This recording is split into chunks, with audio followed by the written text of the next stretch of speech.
हम अक्सर ये सोच के बैठ जाते हैं कि थोड़ा बहुत जप लिया, कुछ पाठ कर लिया, अब भगवान को अवश्य प्रसन्न हो जाना चाहिए। परंतु भक्ति लेन देन नहीं, प्रेम का रिश्ता है। वहां गिनती नहीं चलती, वहां हृदय की स्थिति देखी जाती है। भगवान पूछते हैं पर तुमने कितना जप किया, उससे ज्यादा ये देखते हैं कि तुमने जप करते समय खुद को कहां खड़ा देखा।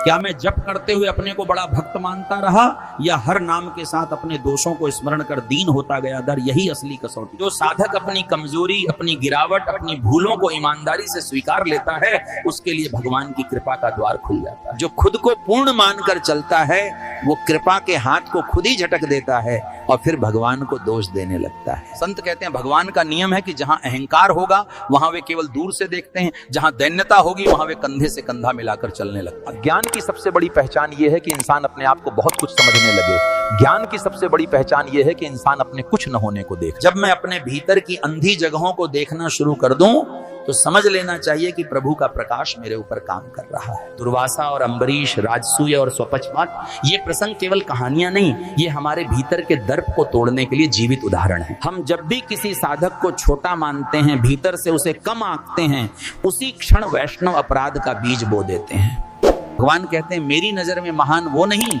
जो केवल मेरे बारे में बोलता है, मेरी नजर में महान वो है जो मेरे भक्तों को सम्मान देता है। द्रौपदी ने बाहर से सब नियम निभाए, प्रेम से खाना बनाया, पर भीतर सूक्ष्म तुलना कर ली। भगवान ने उससे भी गिनती का हिसाब नहीं, दिल का हिसाब लिया। इससे हमें यह सीखने को मिलता है कि केवल कर्म नहीं, कर्म के पीछे का दृष्टिकोण भी परमात्मा की दृष्टि में अत्यंत महत्वपूर्ण है।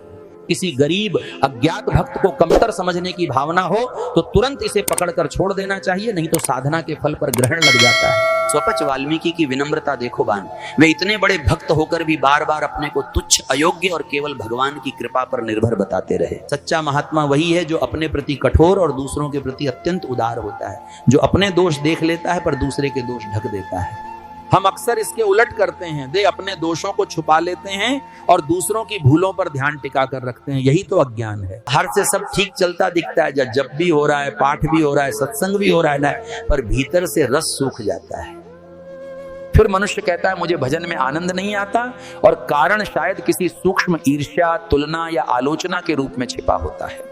इसीलिए गुरुजन बार बार चेतावनी देते हैं कि साधु, संत, भक्त, कोई भी भगवत संबंधी व्यक्ति, इनके विषय में जरा भी तिरस्कार मन में न लाना। जहां भगवान का नाम लिया जाता है, जहां भजन होता है, जहां निर्भय होकर प्रभु की बातें की जाती हैं, तब भक्ति ये नहीं सिखाती कि सबको सही करो, भक्ति सिखाती है कि पहले खुद को ही सुधारो, अपना मन ही शुद्ध करो।